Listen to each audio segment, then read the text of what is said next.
It's 10 p.m. Do you know where your children are? Right now on the 10 o'clock news. DOJ drama from a mass resignation of civil service employees in protest to news that Elon Musk, who isn't a cabinet member, will attend President Trump's first official cabinet meeting tomorrow. We'll have the latest. Plus, thawing out, the tri-state in for another burst of spring tomorrow. But will February go out like a lion or a lamb? And healthcare hold for the third time in less than 2 decades. A major hospital will be no more in downtown Manhattan. What happens now that Mount Sinai Beth Israel has a closing date? The 10 o'clock news starts right now. And we begin tonight with that budget vote on Capitol Hill. Good evening. Thanks for being with us. I'm Steve Lacey. And I'm Natasha Verma. The House delivering President Trump a big win, but it was the narrowest of margins. The final vote tonight, 217 to 215. All but one Republican voting in favor of the budget resolution. All Democrats opposed it. Next stop, the Senate. All right, Fox 5, Sharon Crowley live in the newsroom with more on the budget and the DOJ drama, but we're going to start with tonight's big vote. Sharon. Yeah, really, it's just happening within the last hour. President Trump helped Republicans get their budget proposal over the finish line just before the vote. The House Speaker wasn't sure if he had enough votes since Republicans have a razor-thin majority in the House. Now, the proposal expands tax cuts and secures funding for the border and defense spending. Democrats objecting, and they say that this bill favors the rich and punishes the poor. Majority voting in the affirmative, the concurrent resolution is adopted. Well, Republicans say this plan will help lawmakers deliver President Trump's agenda and give him his so-called big, beautiful bill. The spending plan has $4.5 trillion in tax breaks and $2 trillion in spending cuts. President Trump was making phone calls right up to the last minute to Republicans who had some doubts. He even invited some to the White House to try to cajole them. Now the bill will go to the Senate, where it may face some challenges since the two chambers have different budget priorities, and there's also not much of an appetite in either chamber to cut entitlement programs. The Senate would like to see a lot more money spent on defense. They would like to see a lot more money spent on border security. They have specific budgetary priorities that they would like to see funded.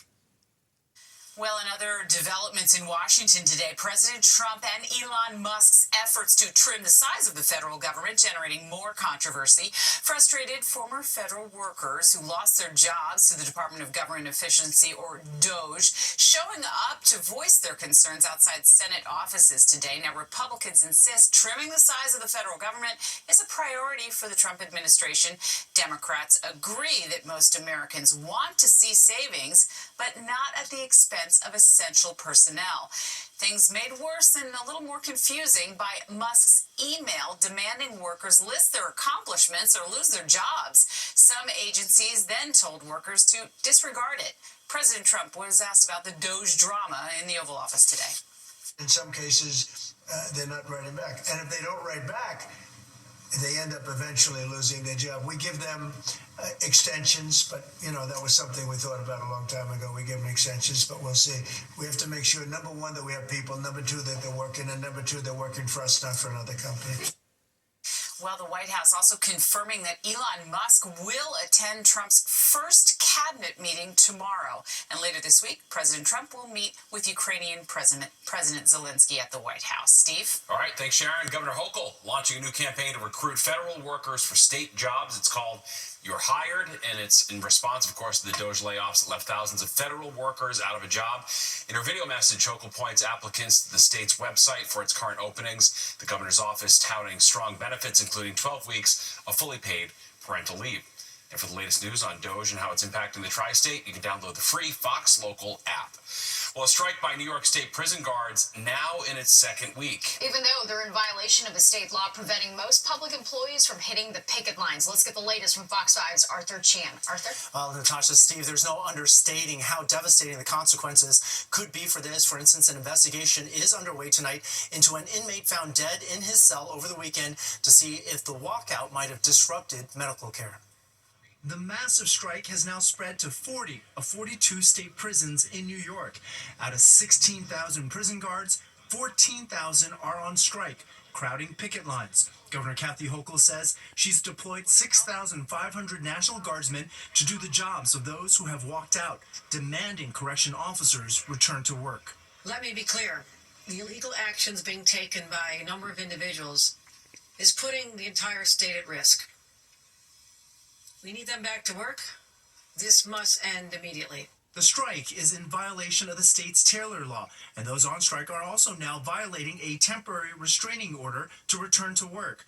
Their union, which would face enormous fines for an illegal strike, says it's unsanctioned. Corrections officers tell Fox 5 this walkout is about safety, in particular, adding that they're not being allowed to go home after an 8-hour shift, that they're often ordered to stay if others call out sick. It can mean 8 hours turns into 16 or 20 hours or even longer. Officers are being mandated to work 24 hours straight with the threat of termination should they leave the prison. Sources say that snowballs into even more sick calls to recover. They also tell us after the HALT Act passed in 2021, limiting how long an inmate can be locked in solitary confinement, that dangerous inmates are back in circulation, creating unsafe conditions, which prompts more officers to call out. But the Legal Aid Society flatly disagrees, saying the HALT Act protects inmates from abuse. They too, like Governor Hochul, are calling for an immediate end to the strike, saying inmates are suffering. They are not receiving food in many cases. They are not receiving critical medical care, and they are completely stripped of access to legal counsel in many cases. This isn't the first time New York's prison officers have gone on strike. In 1979, they walked off the job for 16 days, and like now, the National Guard was ordered to step in. Fox 5 went inside a prison to witness conditions there. The National Guards are very humane. They're doing their job here. They're keeping us in order. Now, mediators started meeting with the union yesterday, and talks continue today. The governor now says workers who are on strike are no longer entitled to having their health benefits covered by the state, and other penalties may include 2 days' pay for each day on strike and possibly even termination. Natasha. All right, Arthur, thank you. Well, the Vatican says Pope Francis is in critical but stable condition as he continues to battle double pneumonia. In the latest update, they announced that he did not have any new respiratory crises and was able to work earlier today. The 88-year-old pontiff had a follow-up CAT scan in the evening to check on his lung infection, but no results were provided. Doctors say his condition remains guarded. Looks like the U.S. and Ukraine have agreed to terms on an economic deal that would give the U.S. access to Ukraine's rare earth minerals. That's according to 3 senior Ukrainian officials who indicated it could be signed as early as Friday. They said Ukrainian President Vladimir Zelensky is hoping to meet with President Trump in Washington, which is expected to happen later this week. Now, the U.S. has not confirmed the deal, but President Trump said he would be open to signing it.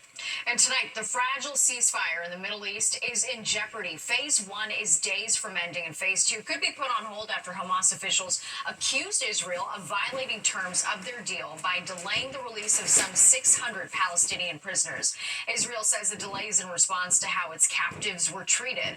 Right now, Israel's foreign ministry says it might be possible to extend the temporary truce while preliminary talks continue. 18 people injured after a track fire broke out in a subway station in Washington Heights, filling it with smoke. MTA officials said the train hit some kind of piece of equipment as it entered 191st Street subway station. It then made contact with the third rail and caught fire, causing smoke to fill the station. One witness we spoke with described the chaos that was happening inside the train.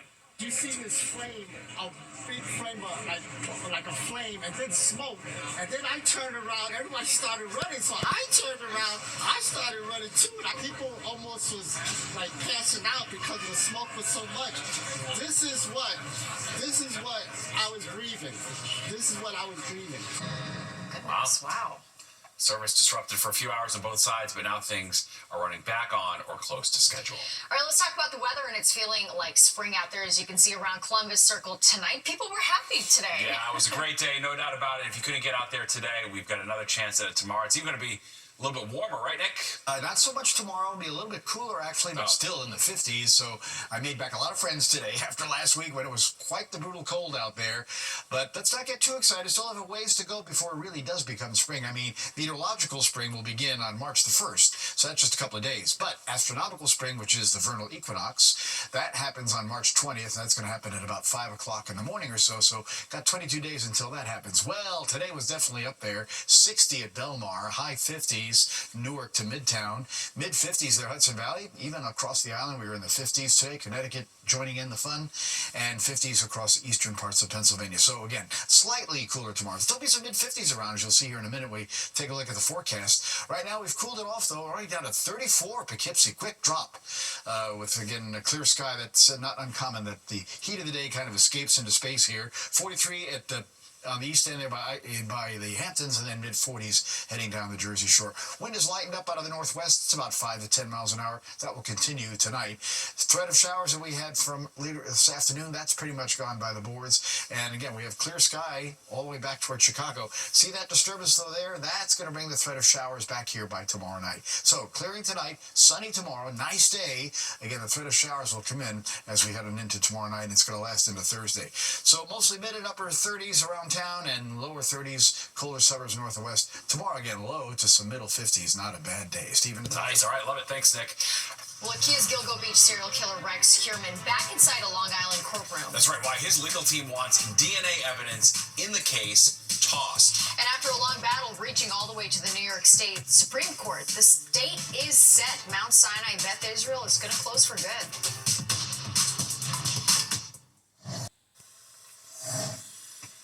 More delays in the case of suspected Gilgo Beach serial killer Rex Heuermann. Today, his lawyers continuing their push for separate trials. And they also want certain DNA evidence in the case to be tossed. Fox Eye's Michelle Ross was inside the courtroom and has more from Riverhead, Long Island. Accused Gilgo Beach serial killer Rex Heuermann appeared again in a Suffolk County courtroom Tuesday morning. Heuermann is accused of killing 7 women whose bodies were found on Long Island from 1993 to 2011. The judge is trying to push the case forward, but has allowed for an additional 2 weeks for the defense team to receive more evidence from prosecutors. Another issue causing delay, defense attorney Michael Brown is trying to separate the trial into 5 separate trials because he argues not all the victims should be grouped together. They have nothing to do with each other in the sense of the location of where the bodies were found, the type of murder that was committed, the evidence that they have. And the other issue causing delay is some of the DNA evidence, specifically from hair follicles allegedly belonging to Heuermann and his wife that were found on the victims. Nuclear DNA is the science used to identify the hair and has never been used in a New York State courtroom. The defense calls it magic and not science. The district attorney says it's been used to identify 9/11 victims, among other things. It's prevented people from dying from disease. It's detected diseases. It's used in amniocentesis. It's identified war dead. There always has to be the firsts of something. So this is the first time we're taking the sound science and we're applying it to the criminal forensic area. This is novel information. They call it science. We're disputing that. So we're looking forward to getting things that we are entitled to in order to prepare and conduct this Fry hearing. The Fry hearing will determine if that DNA evidence will be admissible in court, and a date for the Fry hearing will be set at the next court date on March 12th. Michael Brown has also said that he is not seeking a change in venue for the trial. He says that he trusts the people of Suffolk County and that they know the history of the Suffolk County Police Department. Reporting at the Suffolk County Courthouse in Riverhead, Michelle Ross, Fox 5 News. Well, scary moment involving a passenger plane. This was a near miss at Midway Airport in Chicago. A Southwest Airlines flight was forced to abort its landing mere feet from touching down on the runway to avoid a private jet, look at it go back up, that entered its path. Southwest Airlines says the crew performed a precautionary go-around to avoid a possible conflict and was able to eventually land safely. In a statement, the FAA said that the business jet entered the runway without authorization and that it is currently investigating. A United Airlines flight headed to Vegas had to make an emergency landing at Newark Airport to address a possible mechanical issue. This happened shortly after takeoff. Airline officials say the plane landed safely back at Newark and all 176 passengers were transferred to a different plane. After 25 days of repairs and improvements, the Hoboken Path Station reopened this morning to happy commuters. The nearly month-long closure was part of a $430 million restoration project allowing crews to fix tracks, modernize the terminal, make switch upgrades, refurbish train cars, and replace equipment that was damaged by Superstorm Sandy. The director and GM of PATH says that she's grateful for the commuters who use public transit every day. It's just amazing just seeing the droves of people coming back into the station. It's a wonderful sight, you know, when we see our customers utilizing the station. According to the Port Authority of New York and New Jersey, the railway is 117 years old, and the temporary shutdown allowed for workers to fix the aging system without having to reduce service on the weekends for a year. Well, after a long, drawn-out legal battle, there's finally a closing date set for Mount Sinai Beth Israel. All right, but the closures of hospitals in Manhattan are certainly nothing new, as Fox 5's Linda Schmidt reported back in 2006 when Cabrini Medical Center and St. Vincent's were on the chopping block.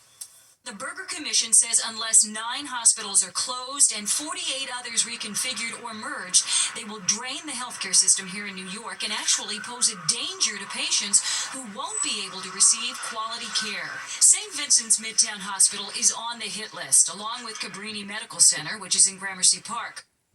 Now, both hospitals ended up closing the patients for good. Cabrini in 2008, St. Vincent's in 2010. And now Mount Sinai Beth Israel is going to join them next month. Fox 5's Teresa Priello explains. Since 2013, residents below 30th Street have counted on Mount Sinai Beth Israel in the event of a medical emergency. Beginning March 26 at 11:59 p.m., it's no longer an option. A judge ruling the hospital can shut down. Arthur Schwartz represents the group which sued to keep it open. There's no other hospital south of Beth Israel in Manhattan that has the type of facility that Beth Israel has. Now, the hospitals open to the sick or injured New Yorkers will be Bellevue or New York Presbyterian downtown. There were almost 50,000 people last year went to the Beth Israel emergency room. Those people will go to Bellevue Hospital, which has seen a 25% increase in its emergency room visits in the last 2 years. Mount Sinai has long argued they can't fill their beds and they're hemorrhaging money. As a result, the hospital began reducing services on 16th Street even before getting state approval to close. And that's when the lawsuit started. In a statement, Sinai said, quote, as part of the transition, we'll be opening our new expanded urgent care center located 2 blocks south of the hospital to coincide with this closure. People that go into the emergency room believe they have an emergency that needs more than what is available at an urgent care center. Mount Sinai is far from the first hospital to close. Recently, Cabrini Medical Center, St. Vincent's, and Kingsbrook Jewish Medical Center have shuttered. SUNY Downstate almost closed, but managed to stay open. We're very concerned with the cut across the board. It's gonna affect the care that we render. It's gonna affect our communities. Those hoping to keep the hospital open, trying one last push. They are going to the appellate court, requesting a motion to stay to keep the hospital open. In Lower Manhattan, Teresa Priolo, Fox 5 News. The FDNY graduated more than 100 new EMTs today in Brooklyn. Among the graduates, valedictorian Juliette Bosco. Bosco says she was inspired by the paramedics who responded to care for her aunt several times during a long illness. EMTs and paramedics that showed up to my house were so good with her. They took such great care of her. You know, they made her feel safe. They made me feel safe, that I knew I could trust in the hands that she was in. And so, you know, I wanted to be a lot like them. Wow, it's fantastic. The group trained for 16 weeks at the EMS Academy and will be assigned to units throughout New York City. Well, new chapter in the weight loss wars tonight. Now, the maker of a popular weight loss drug upping the ante by cutting prices. And cutting color with a Cosmo, maybe a manicure with a martini. There's a new salon that is serving up blowouts with a full cocktail bar. For sure, that's stressful when you see the dog take off next to it. Oh boy, you're like, oh, how am I going to explain this? All right. Yeah, it's a long story. Well, if you've ever been in the middle of a manicure and thought, I could really use a cocktail, there's a new place you got to check out. How did you know? All right, as Fox 5's Jessica Formoso shows us, a new salon in the Flatiron is offering blowouts and a cocktail bar. Listen up, ladies. How does a manicure and a cocktail sound? Majesty's Pleasure is serving just that and more. It's New York City's first ever social beauty club, a lounge, spa, and a cocktail bar under one roof. The concept was founded by a husband and wife duo over 10 years ago. They really saw a gap in the market where there wasn't anywhere of luxury for women to come together, have these services, celebrate, and enjoy. There wasn't anything that merged the worlds of hospitality and spa. The Canadian company opened its first club in Toronto, now expanding here to the Flatiron. You can come a la carte or you can have a membership. With the memberships, you can have unlimited manicures, pedicures, depending on the tier that you decide, and really gear the membership to what you're looking to have for offerings. Some services start at $40, but you can also opt to become a member, and that comes with other perks. Sipping on champagne, a cocktail, or a mocktail, perhaps a coffee or a tea, while relaxing and getting your nails done. It was honestly the dream. Soon you'll also be able to get your hair done or even get a facial. We have 2 lounges that are going to hopefully open very, very soon. One being full cut color blowouts, full hair salon offering, so you can really hit everything all at once. And once you're all done pampering yourself, you don't have to leave. Hang out in the lounge. I think it's really smart. I am someone who works from home, mostly work for myself, so to be able to have a space like this where you can combine kind of co-working and getting treatments and also connecting with other women, I think it's really smart. Cheers. In the Flatiron, I'm Jessica Formoso with Fox 5 News. Jess got the best assignment I know. today. I was just thinking that. I was like, do you want to cover the murder or do you want to go to the salon and get a couple cocktails? That one. Yeah, for sure. Well, from cracked iPhones to laptops that won't turn on, we've all been there. Well, now there's some new proposed legislation looking to force companies to tell us how easy electronics would be to repair when they break. All right, plus, we're just under 4 months from the June primary election in New York City, and there is a new poll out with a clear front runner in the race for mayor. You're watching the 10 o'clock news.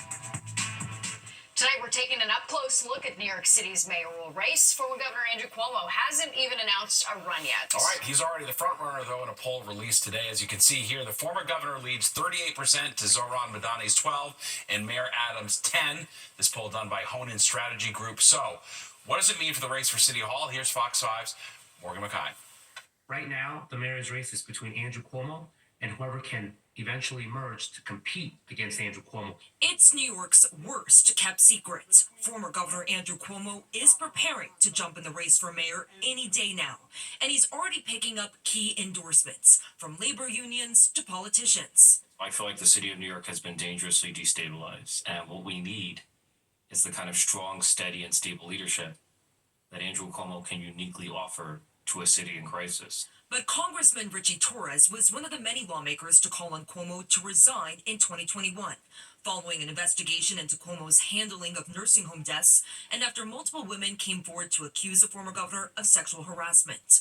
But Torres says things have changed. You never know what you've had until you've lost it, and we are so poorly governed by Mayor Eric Adams and by Governor Kathy Hochul that we need a battle-tested, experienced executive like Andrew Cuomo. In almost every recent public poll, Cuomo has held a solid lead over the other 9 Democratic candidates who have already declared they are running in this packed mayoral primary.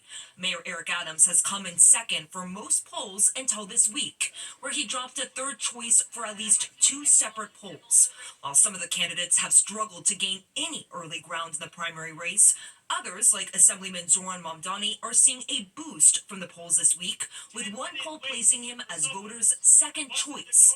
Mamdani, who is a Democratic socialist, has a sizable social media following and eye-catching videos like this, which gained more than 1 million views on the platform X. I know you've been let down so many times. Democratic strategist Trip Yank says Mamdani might be a dark horse in the race. As the kids would say, Zolan's got the Riz. He might be the Rizzler. A lot of the Bernie Sanders activist left youth voters are very engaged, enthusiastic by Zolan's candidacy. Zolan feels like he's having fun, he's liberated, he's unapologetic. Now, Mayor Adams will be participating in his first mayoral forum of this election cycle. It will be hosted by the DC 37 Union on Wednesday night. Reporting from the newsroom, I'm Morgan McKay, Fox 5 News. Another member of the Exonerated Five is getting into politics. Raymond Santana running to fill the open seat for the City Council's District 8. That includes parts of Harlem and the South Bronx. Santana, one of 5 teens accused and convicted in the brutal rape and assault of a female jogger in Central Park. Their convictions, of course, were later overturned. Santana hopes to follow in the footsteps of another member of the Exonerated Five, Yusuf Salam, who was elected to the city council in 2023.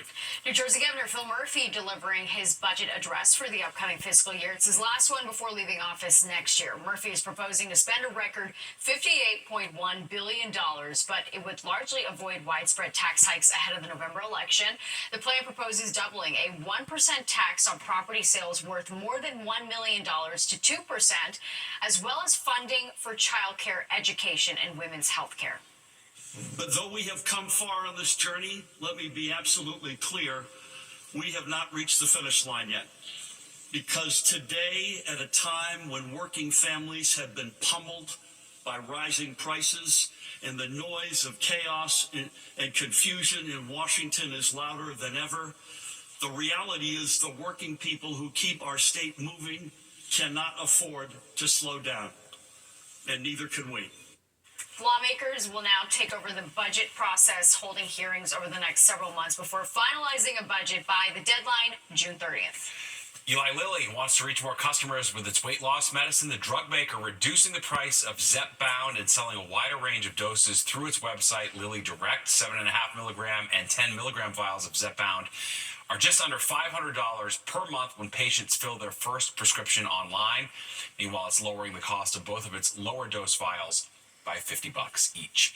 Well, Fox 5 watching your wallet tonight. We've all been there, had a smartphone or a laptop break, and then we realize it's going to cost more to fix than to just buy a new one. Well, now New York lawmakers want to know how easy or hard it'll be to repair an electronic device before you even buy it. Fox 5's Kendall Green has more. Most of us are like Ryan when buying that new phone, tablet, or laptop. I just buy an iPhone every time, hope for the best. But in the event that device gets broken, we're stuck with the price tag for fixing it, regardless how large or small, if it can be fixed at all. They're inexpensive, so if they have to be replaced, they're replaced. But for those of us who aren't as carefree, Assemblymember Robert Carroll sponsored a bill that would make manufacturers share how repairable your device is. You know how easy it will be to actually repair that item. In 2023, the Digital Fair Repair Act took effect, requiring electronic companies to provide manuals and tools to repair tech devices. This bill takes the law a step further. We would work, once we pass this legislation, in conjunction with the Attorney General's Office of Consumer Affairs, create this scorecard. So when you go into a store or you shop online, you'll know if it's easier to repair the iPhone 16 or the latest Android. Carroll suggests if passed, it gives tech companies a new metric for competition: repairability. These repair scores are 1 through 10 scores that almost act as fuel economy stickers for cars, but for technology. Luca Gutterman's the Design to Last director at US PIRG. He shares their Failing to Fix report found certain manufacturers differed from others on how repairable their devices were. As customers share, the new metric will be useful, depending on the device. If it's a phone, no. What about a laptop? Laptop, yes. Researchers found laptops lagging in the metric, even though they tend to cost more. They're not getting any easier to open up and repair. Gutterman predicts New Yorkers could save $2 billion annually if their devices lasted longer, which the metric would make clear. Now, the assembly member behind the legislation says the policy was derived from France, where immediately tech companies, once it was implemented, made a better effort to make their products more repairable. And if passed, New York will be the first state in the country to implement the policy. That's the latest here in the Upper East Side. Kendall Green, Fox 5 News. Well, a former employee at the Bronx VA speaking out after getting fired by the Trump administration earlier this month. And he says it happened so fast, his supervisor didn't even know what was going on. All right, plus Fire Festival. Everyone got burned the first time around. The founder even ended up in federal prison, but now he's out and says there's going to be a Fire Festival 2.0. An Army veteran who worked for the Bronx VA hospital says he's among the federal workers who've been laid off. Okay, he received an email 2 weeks ago saying his services were no longer needed, and as he told our Lisa Evers, he was out of the building that same day. It all happened as part of a Valentine's Day mass termination of government workers, something veteran Luke Graziani didn't see coming. Now he's fighting to get his job back against all odds. The sign outside the James J. Peters Veterans Affairs Medical Center contains a promise of service to veterans, something 20-year Army veteran Luke Graziani took seriously. Following 4 active duty tours in Iraq and Afghanistan, he became the only public affairs officer at the VA center until he was abruptly terminated by email. It was pretty devastating when I found out. And how did you find out? So, on Friday morning when I logged into my email on Valentine's Day, I saw that there was an email in my inbox from the night before basically saying that there was a notice of termination. Graziani says it happened so fast, even his supervisor did not know what was going on. I got to see my director about 10-ish a.m. By noon, my account was disabled, and by 3 p.m. that day, I was walking out the door with all my stuff. And how did that make you feel after everything you've done for our country and all the work that you were doing at the VA hospital? Just absolutely crushed, as if all the sacrifices I made, all the work that I did was just destroyed by a single thoughtless email. And then is there any way to appeal it? There's currently an exemption that was submitted. I don't know what exactly what that process entails. This married father of four has already gotten calls from his Congress member as well as Senator Chuck Schumer's office. He's also received job offers, but what he really wants is his role back here helping his fellow veterans. Now, we reached out to the Veterans Affairs headquarters in Washington, D.C. for a comment, but got no reply. In Kingsbridge, the Bronx, I'm Lisa Evers, Fox 5 News. Well, it went from a hot ticket for the rich and famous to infamous very quickly. Yeah, and just when you thought you'd seen the last of Fire Festival, it's apparently back. What we know about the new version already in the works. Firefest was promoted as the cultural experience of the decade, and it was, but for all the wrong reasons. Its founder, Billy McFarland, ended up pleading guilty to wire fraud charges and even served time in prison. Yeah, ridiculous. It even spawned a Netflix documentary now less than 10 years later. It's coming back. Fox 8 Jessica Famoso has details on Fire Festival 2.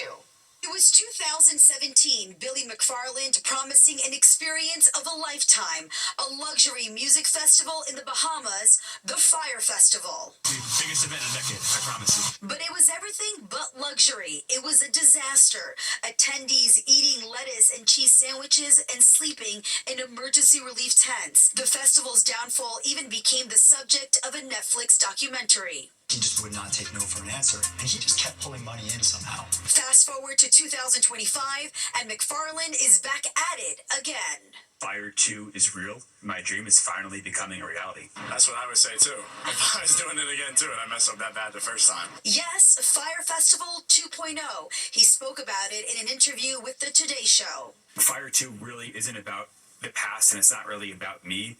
It's about taking the vision, which is strong. McFarland spent almost 4 years in federal prison for wire fraud, but this time he says Fire 2 will go on in Islas Mujeres, Mexico, from May 30th to June 2nd. 2,000 tickets going on sale for $1,400 to $1.1 million. He says this time around, he has partners. So he's going to rort people again. So no good. He's a dud. How does he even get the funding coming out of prison?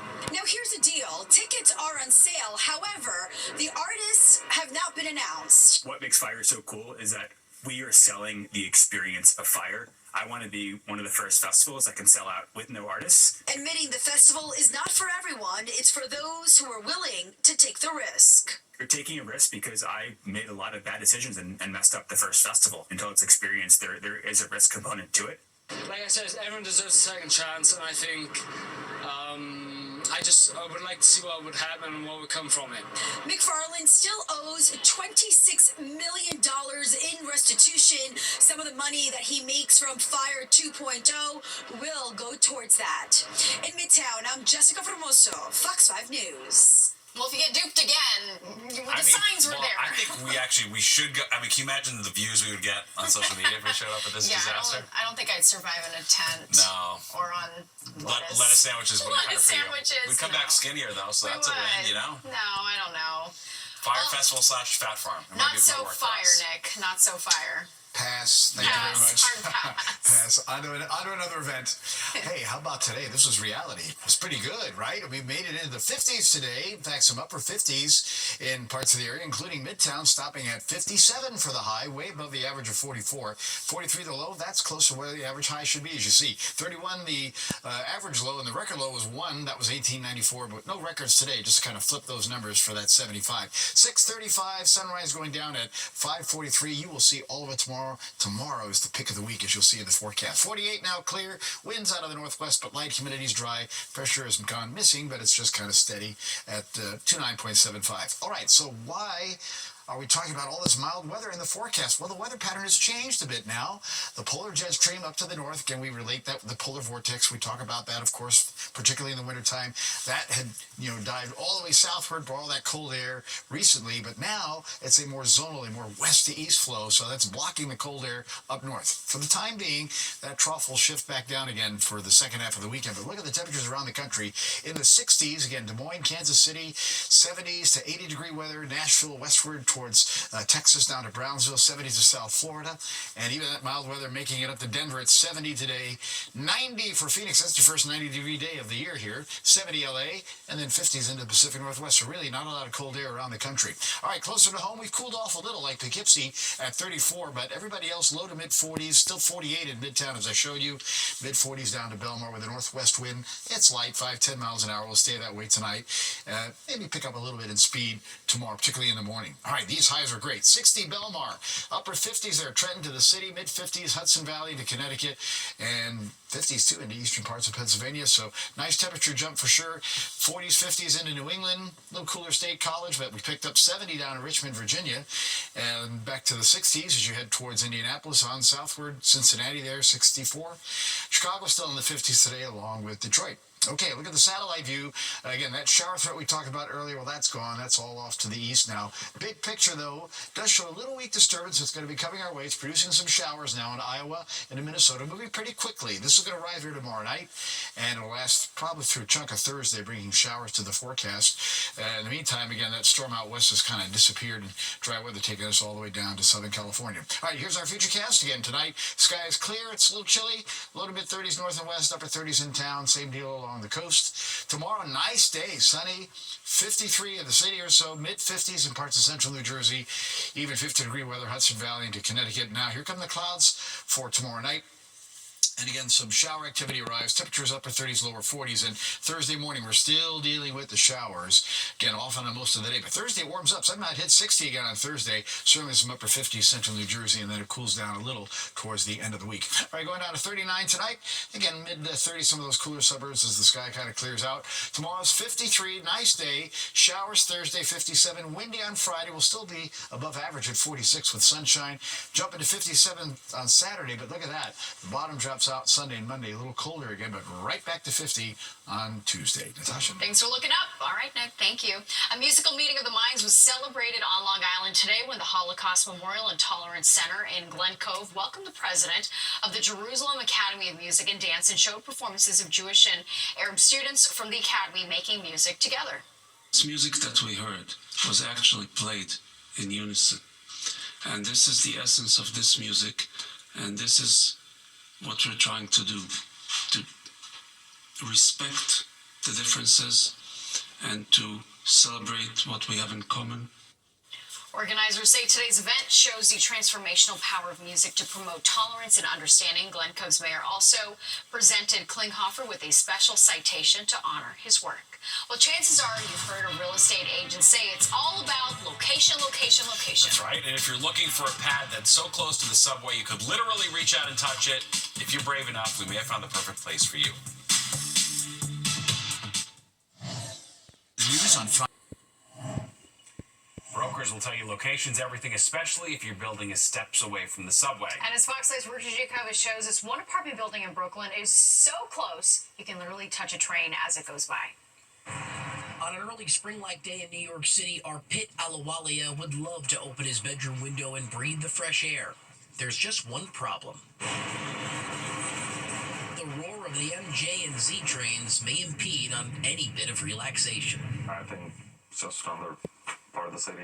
This 26-year-old student studying strategic design lives with two other roommates, splitting nearly $4,000 a month for this 4-floor walk-up on the border of Bushwick and Bed-Stuy, a building that is literally feet away from the Myrtle Avenue station. I mean, can you get any better than this? Well, not sure if the cat thinks so. A Brooklyn realtor shared this video to Instagram back in December, advertising these fairly new apartments.